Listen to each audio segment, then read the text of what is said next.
Greetings, brothers and sisters. Shalom, assalamu alaikum. I hope you've been enjoying Points of Light Radio so far. And as I have enjoyed bringing you these segments, I hope you're learning as much as I am from this. In today's segment, it's going to be especially interesting, right? I'm once again going to be covering one of the Masonic bodies here on Points of Light Radio. Now, just to back up here a little bit and jog your memory, if you recall, my very first guest on Points of Light Radio was a gentleman named Alex Powers. He was a Freemason, head of the Kansas Masonic Lodge of Research. And he did shed a tiny bit of light on women's Freemasonry. It actually came up during our conversation. And if you haven't seen that, go back and have a look at that. It was actually very interesting. And it'll give you a good background on what we're going to cover today. Now, just to give you some brief insight, Freemasonry and women had a complex relationship until the 20th century. There were French lodges of adoption, which spread throughout continental Europe during the second half of the 18th century. And they admitted Masons and their female relatives into a system of degrees that were parallel but unrelated to the original rite of Freemasonry. There were differences between the mixed ritual and the rituals practiced in Masonic lodges of the males. In the late 1800s, this same type of lodge began to appear in the United States. Now, there are Masonic concordant or appendant bodies that have admitted women since the mid-1800s, such as the Order of the Eastern Star, Order of the Amaranth, and the Ladies Oriental Shrine of North America, just to name a few. And there is much more to the history of women in Freemasonry that my next guest will shed some light on.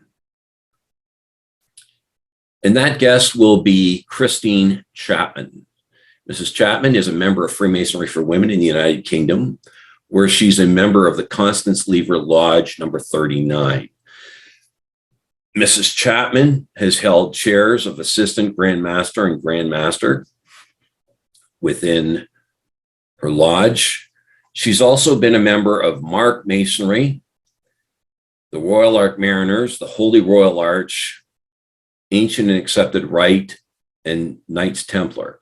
Now, I'll let her explain what chairs and positions she's held in those Masonic bodies, because there's many. She actually sent me a list of them, and I'm not going to try to name them all off here.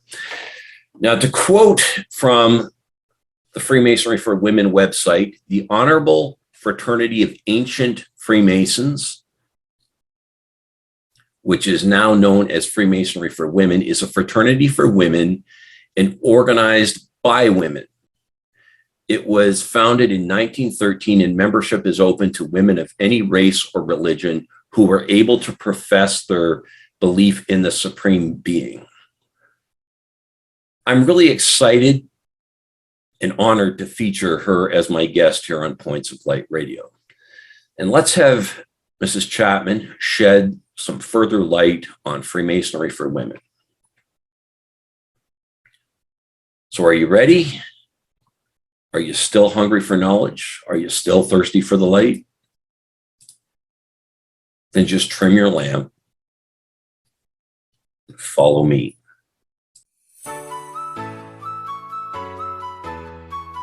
Ladies and gentlemen, seekers of light and secret knowledge wherever you may be, you are listening to Points of Light Radio, the podcast dedicated to taking you past the apron and behind the closed doors of lodges everywhere. And here is your host, Stan Miller. Mrs. Chapman. Hiya. Welcome to Points of Light Radio. Thank you for inviting me.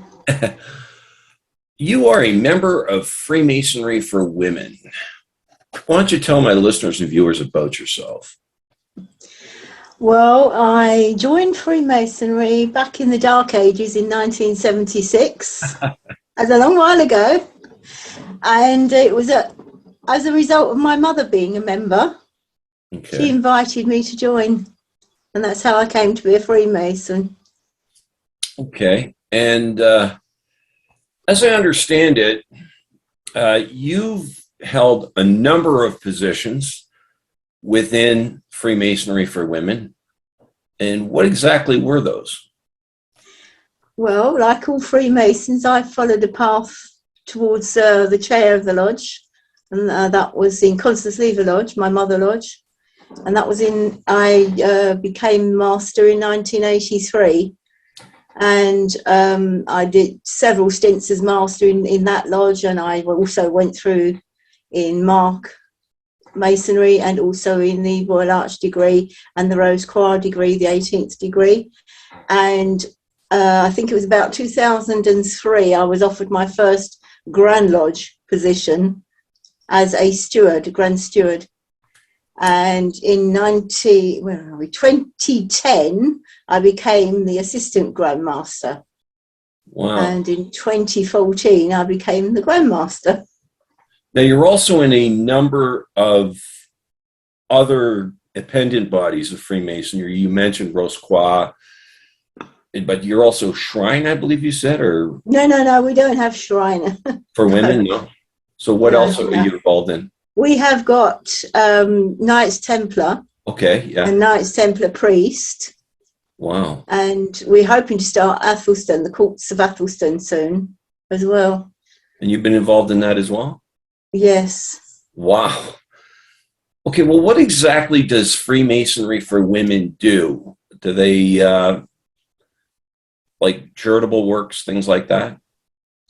Well, they carry out charitable works, but it's mainly as same as the men. Exactly the same as the men. We carry out Masonic ceremonies, we confer degrees, and we encourage people to progress through the degrees and go towards the chair. So, you know, it's exactly the same as the men, but it's the only difference is that we're women. Okay, so how many degrees are there in Freemasonry for Women? Like I know with Craft Lodge for men, there's 3 degrees. Yes, there's 3 degrees. Yes. For women, yeah. Are they the same or pretty much all that same pattern? Yes, exactly the same. A little ceremony for each one? That type Yes. But what are some of the differences between male and female Freemasonry? What would you say they are? There's not a lot, actually. The reasons for joining are probably exactly the same, and the benefits that women get out of it are also the same as the benefits men get from their Freemasonry. But they have perhaps an added dimension that they also learn how to empower themselves as women and to build self-confidence. And very importantly, although I expect men find this as well, is that they develop a circle of friendship, which in many cases lasts a lifetime. So where they say that Freemasonry makes good men better, you would say Freemasonry for Women makes good women better. Well, yes, along those lines. Yes. On those lines, yeah, that's wonderful. Yeah. Now, I understand that to join the Eastern Star and some other Masonic bodies, you have to be somehow related to a Freemason. Is this the case for Freemasonry for Women? No, you can be have no connection with it whatsoever. You have just found us on the internet. You've read about us, and you think you'd like to join us. And that is the, that's how they come to us nowadays, the great majority of our candidates. So we obviously have to get to know them. During the COVID, we've had to get to know them using Zoom, lots of Zoom interviews and get Zoom socials. And then hopefully we obviously got around to having a physical meeting and getting to know them better. Would you say that's one of the things, shall we say, that's changed, though, over the years you've been involved? How would you say it's changed Freemasonry for Women? Well, in the older days, it was a very rigid society with very fixed rules. And to put it bluntly, people had to know their place. There was a hierarchy. And they did look down on those who were newly initiated and quite inexperienced. And there was no sort of attempt to really communicate with them. But we have changed all that. It's a much more friendly organisation. And we do believe in explaining ourselves as we go along. So we don't keep ourselves aloft and above everybody else. We communicate. More mentorship, would you say? Members to talk to us. Pardon? More mentorship, would you say? Oh, absolutely. We brought in a mentor scheme. Yes, there's a lot more mentorship goes on nowadays. And would you say as technology has advanced, Freemasonry has changed, would you say? Well, yes, because during the COVID lockdowns, we were able to join in lots and lots of talks and discussions with the male Freemasons in the UK and overseas. And so it opened up a whole new vista for people, different points of view. And I gave lots and lots of talks online on Zoom to men's lodges and men's organisations about women's Freemasonry. Do you have a Masonic Lodge of Research for women in Freemasonry? We do, yes. It's called Accepted Lodge. Okay. I've also heard that from women in other fraternal organizations that women are better fundraisers than men. Would you agree with that? I wouldn't necessarily agree with that. I think we are a much smaller organisation, so we can't really compete with the likes of the United Grand Lodge of England and all their different provinces because they have so many more members than us. But I suppose that women are better fundraisers for small events. Perhaps they're more used to getting together and actually getting something done. They don't just sit there and talk about it. Oh, okay. Yeah, I imagine that's very true. But I mean, and would you also say that, like, how do you feel? Do you feel that Freemasonry for Women is a growing organization? Like, I know some of the male lodges have had issues with membership, but would you say that Freemasonry for Women is growing? Maybe there's a growing awareness of it? Well, like the men, we've had our membership problems over the years, and we were suffering a decline in membership, and we were just starting to go up again, thankfully, when COVID hit us. But we built up such a huge backlog of candidates waiting to join us. Wow. During those lockdowns, because of what our presence online and people being more aware of what Freemasonry was all about, that it's now showing signs of growing again, because we're starting to admit some of this great backlog of candidates now. What do you feel that Freemasonry for Women has done for you? I think it's given me a whole new purpose in life. Well, obviously being in it 46 years, I spent the majority of my life in it. So, but it gave me confidence. It gave me a different outlook on life. It gave me a whole new circle of acquaintances I would never, ever have met before. There's people that I wouldn't normally socialise with, people with different ages, different backgrounds, different religions. It's just opened up my life to a whole new group of people. And I hope it's made me a more charitable and forgiving person. Okay. Well, what do you feel it can do for those thinking of joining? What would you say to those thinking of joining Freemasonry for Women or any other organization? Well, first of all, I would say do be sure that you understand what you are joining and that you have a clear idea of what it's all about. Because, some people get a completely wrong idea, and then when they join, they're quite disappointed because it's not what they thought it was. They thought they were going to find all these wonderful secrets of the world and the hidden mysteries, hidden mysteries, and they were all going to become millionaires. But we've also had people thinking they were going to sort of join secret societies where they dance naked in the woods. So it's really quite amazing what the preconceived ideas that they have. Yeah, and I think nowadays especially there's the idea that when you join something like this that everything's going to be explained to you right away. It takes time. Yes. You know what I mean? With younger people, I agree with you. Well, Mrs. Chapman, I appreciate your time today, and I wish you and your lodge all the best. Can I just say to you that I came to visit Edmonton in Alberta back, I think it was 2015, and we have now a new resurgence of interest amongst some of the women out there. And so if any of your listeners want to find out more about us, do look on our website, which is hfaf.org, and there's a page called How to Join, and if they want to take it any further, they can fill in that application form, and someone will contact them. But we do have someone in the area who's interested in getting a group of women together. So yes. I'm going to enclose the link for that. Sorry, I'm going to enclose the link for that in the details section of this particular segment. Right. Wonderful. Well, ma'am, I appreciate your time today. Thank you very much. It's been a pleasure. All the best. Bye-bye. Christine Chapman, brothers and sisters.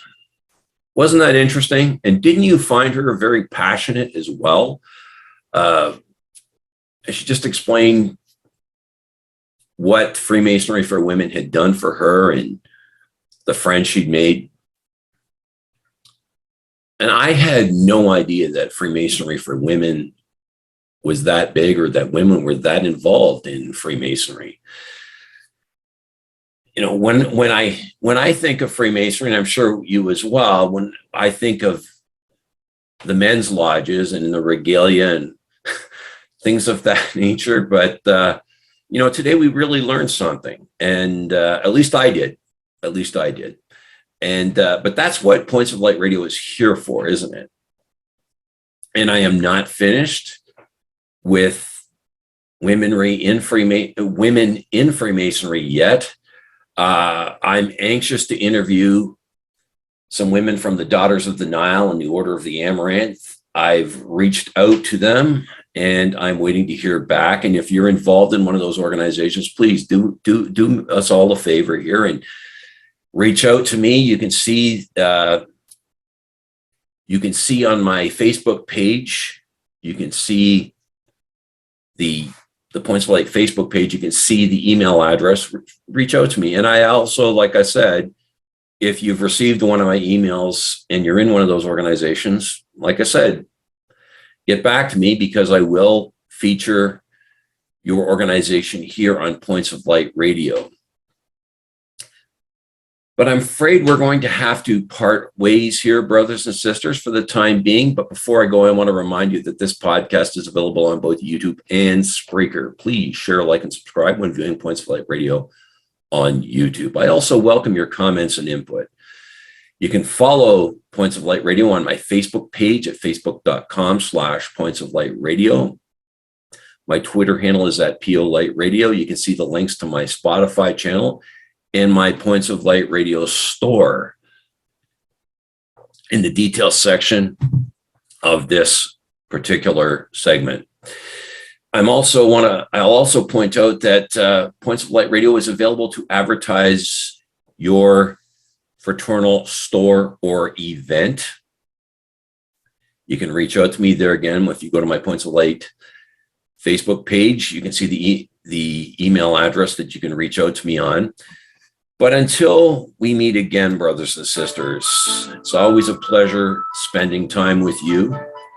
Until we meet again, remember, just step into the light.